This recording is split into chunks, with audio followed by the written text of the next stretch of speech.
friends finally more product आহি পালেহি আৰু মোৰ ব্ৰ ধুবাই লৈ আহিছে তো আমি এতিয়া আনবক্সিং কৰিম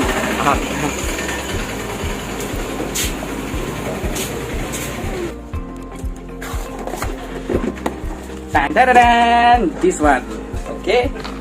Box to left side ear function bilak likha ase 5.7K 360 degree capture kore 4K wide angle lens hyperlapse flow state stabilization waterproof hoy invisible stick tracking voice control it is bahut kiba kibi aru khulja sim yes box to bhitor hoise ya Insta 360 1R dukhon ke lens paisu ka khore to battery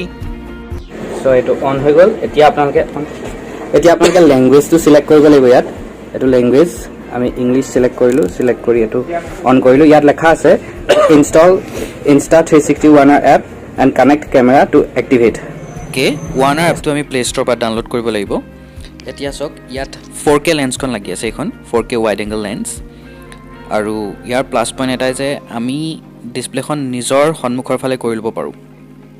ব্লগিংত E help কৰে এতিয়া আমি এখন খুলি লওঁ আৰু 360 degree lens খন লগাই লওঁ এটো আছে হেড টু টেনে ধৰণে আপোনালোকে লগাব পাৰে জিফালেই মন যায় হেফালে আপোনালোকে লগাব পাৰিব আৰু লগত আমাক দিছে এটো বেটাৰীটো তোমালোকে মোবাইল চাৰ্জাৰ দ্বাৰাও চাৰ্জ কৰিব পাৰিবা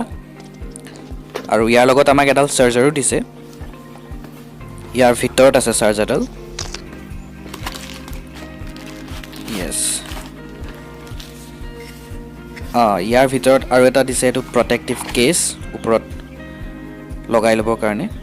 আৰু লেন্স টু কভাৰ কৰিব কাৰণে কভাৰ ক্যাপ দিছে এটো এনে ধৰণে আমি কভাৰ কৰি ৰাখিব পাৰো আৰু লগত মাউন্টিংৰ কাৰণে এখিনি দিছে লগত কিছুমান ষ্টিকাৰো আছে আৰু এখন মুহাৰিবৰ কাৰণে ক্লথ দিছে এইখিনি আৰু ফ্ৰেন্ডছ এই ক্যামেৰাটোৰ এটা হাইলাইটিং ফিচাৰ্স হৈছে যে ইয়াৰ যিডাল সেলফি ষ্টিক এডাল ইনভিজিবল হৈ যায় তোমালোকে মোৰ নিশ্চয় আগৰ ভিডিঅ'টো দেখিছা মানে ষ্টিকডাল তোমালোকে বিচাৰি নোপোৱা মানে ক্যামেৰাটো কোড আছে তোমালোকে হয়তো দেখা নাই সো এটো ইয়াৰ এটা হাইলাইটিং ফিচাৰ হয় বেটাৰীটো এনে ধৰণে খুৱাব লাগিব কেছৰ ভিতৰত লগাই লওঁ আৰু ইম্পৰ্টেন্ট কথা memory card micro SD card লগাব লাগিব SD কাৰ্ডটো লগাই এতিয়া আমি কেটামান ভিডিও কৰিম বহুত কিবা কিবি কৰিব পাৰি আৰু ফ্ৰেন্ডছ 1R 360 সফটৱেৰটোৰ ভিতৰত বহুত অদ্ভুত কিছুমান থিমছ দিছে আৰু এই থিমছ বিলাক তোমালোকে শুট কৰা ভিডিও বিলাকত এপ্লাই কৰি বহুত অদ্ভুত ভিডিও কৰিব পাৰিবা মানে বহুত কিবা কিবি কৰিব পাৰা মই অৱশ্যে নাজানো শিকি আছো আৰু দুটামান থিম এপ্লাই কৰি মই দুটামান ভিডিও বনাইছিলো তাৰে দুটামান স্যাম্পল আগবঢ়াইছো চোৱা আৰু কেনেকুৱা লাগিলে জনাবা কমেন্টত ভাল লাগিলে লাইক এটাও কৰি দিবা ঠিক আছে ফ্ৰেন্ডছ